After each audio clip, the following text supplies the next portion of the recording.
Okay, so I wanted to show you the B5 units we talked about on the last one, that the 26-inch strips needed to be cut into 3.5 and 4-inch strips. And what I did was I just laid the 26-inch strips together. I cut the 4-inch strips, so I cut 3 off of each 26-inch piece.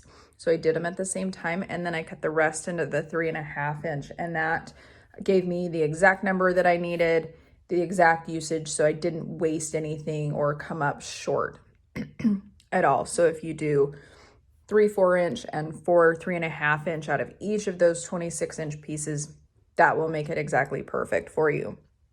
Now, I have already cut from the 3.5-inch pieces. I cut the template layout sheet number 5, unit B2, and template layout sheet B4 for B1. And so they laid like this, and you lay them out on the sheets, cut them, and then you cut down that middle on that cut line 1, and that will give you your nice long pieces like this. So I'm just setting these aside. Everything that I've cut is just set aside for right now, and then it'll get divvied up between the bags later. Oops, get those where they need to go. Okay, so then the next step is your 4-inch pieces. And they actually get split up. So you have 4 right side up. So I have a stack of 4 here that are right side up, and then I have my stack of 2 here that are right side up. So for my stack of 4, I have the unit B1 template layout sheet number 6 on this one. On my stack of 2, I have the template layout sheet number 7 for unit B2. So this is going to be what I cut. So for my stack of 4, I am going to cut 4 of these TLS number 6s. So I'll just move it down and I'll cut 4 of them. And then I can either stack them all together, which would be 16 thick, and cut each of these, which can be very difficult to cut 16. It makes the best use of your layout, your template.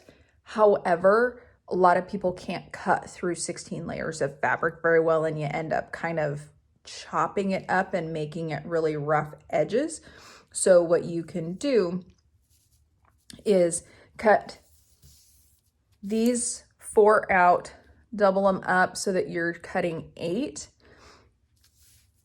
Cut here and here. You can tape it back together, or just carefully lay them side by side and cut again on the other 8 in order to get those cut out properly. These guys are going to be a little bit easier. I only need, let me double check here, 2 of these sections. So I'm going to cut this section, move it down. I'll cut this section. I'll layer those. That's only 4 layers. Then I can go ahead and cut on each of those cut lines.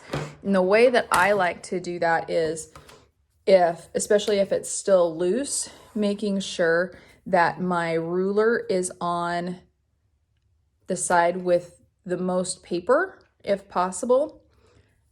Cut here, come down, cut, and then cut. And that way you're keeping what's left on underneath your ruler, and so it keeps it a little bit more stable. This is what I was talking about earlier that makes your paper more like a sticky note. So it's repositionable. And I actually did that on those long strips that I showed you earlier because the paper was a little folded, and so it just helped keep it down so that especially when I was doing those long cuts, it kept everything in place and didn't move on me. So this is a really great new product that they have that works really well for these paper piecing techniques instead of having the painter's tape that you use that is repositionable, but it just makes it a little bit bulky. And so this keeps everything nice and flat. So I'm going to work on cutting these guys out, and then I will have all of my templates ready to be able to sew.